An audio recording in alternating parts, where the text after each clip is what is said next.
উবাইদা ইবনুল জাররার কাছে চিঠি পাঠাইলেন যে আমাকে আমার ঘরে সেমাই নাই, চিনি নাই, আমার ফ্যামিলিতে কোনো ঈদের শপিং করা হয় নাই, 1 মাসের অগ্রিম টাকা তাকে দেওয়ার জন্য বলেছিলেন। আবু উবাইদা ইবনুল জাররা সংক্ষেপ করে বলে, তিনি বললেন যে হে খলিফাতুল মুসলিমিন, অর্ধজাহানের বাদশা, প্রেসিডেন্ট ছিলেন, তিনি বললেন যে আমি দিতে পারি, তবে 2টা প্রশ্নের উত্তর আপনি দিতে পারলে আমি আপনাকে 1 মাসের টাকা দিব। 1 নাম্বার প্রশ্নের উত্তর, আপনি যে 1 মাস বেঁচে থাকবেন এর কোনো নিশ্চয়তা আছে?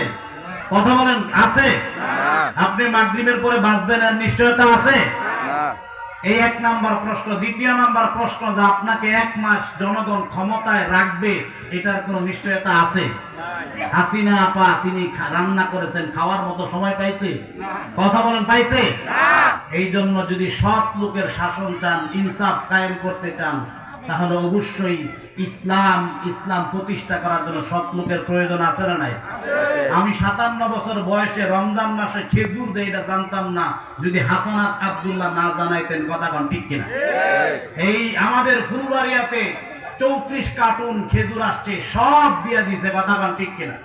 যদি আপনার বিশ্বাস না হয়, কোন জামাত ইসলামের নেতা লাগবে না, আপনি আমার কাছে হিসাব নেন, আমি কোন নেতা না, আমি হিসাব দিয়ে দিব। 34 কার্টুন প্রত্যেকটা খেজুর সবাই মাদ্রাসায় দিয়েছে। কথা কোন ঠিক কিনা?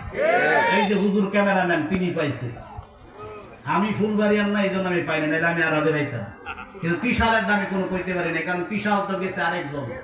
এই জন্য ইনশাল্লাহ অবশ্যই আমরা কোরআনের পক্ষে থাকবো। কোরআন একটা, আমার নবী একটা, ইসলাম একটাই, কোরআন ছাড়া অন্য কোনো বিকল্প নাই। কথা কোন ঠিক কিনা? আল্লাহ পাক আমাদের কোরআনের পক্ষে থাকার তৌফিক দান করেন, আমিন। মাগরিব বাদ আবার আসবো, দেখা হবে ইনশাল্লাহ, কথা হবে। সকলে আমাদের দোয়া করবেন। আর একজন অতিথি পেয়ে গেছেন, আতিক হাসান রুবেল ভাই, উত্তর পূর্ব থানার জামাত ইসলামের সেক্রেটারি, অত্যন্ত আমাদের এলাকার আল হিদায়া ফাউন্ডেশন। গত বছর তারেক মনোয়ার আসছিল না আমাদের কাটাগাড়িতে? এই আল হিদায়া ফাউন্ডেশনের সভাপতি হল আমাদের আতিক হাসান রুবেল ভাই, তাকেও পেয়ে গেলাম। যাক, আলহামদুলিল্লাহ। আপনারা ভালো থাকবেন, দোয়া করবেন, এই তারুণ্যের উৎসবকে আল্লাহ পাক দিনের জন্য কবুল করবেন, আমিন। আর এই এলাকার যুব সমাজ অত্যন্ত অ্যাক্টিভ এবং মেধাবী, এবং এরা অনেক সৎ, এদের পাশে থাকবেন। খারাপ করলে পাশে থাকবেন না, যদি ভালো করে ইমানের দায়িত্বে এদের পাশে থাকবেন তো ইনশাআল্লাহ।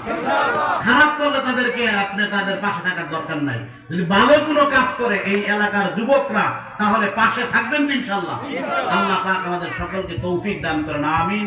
ওয়া আখিরু দাওয়ানা আলহামদুলিল্লাহি রাব্বিল আলামিন। আসসালামু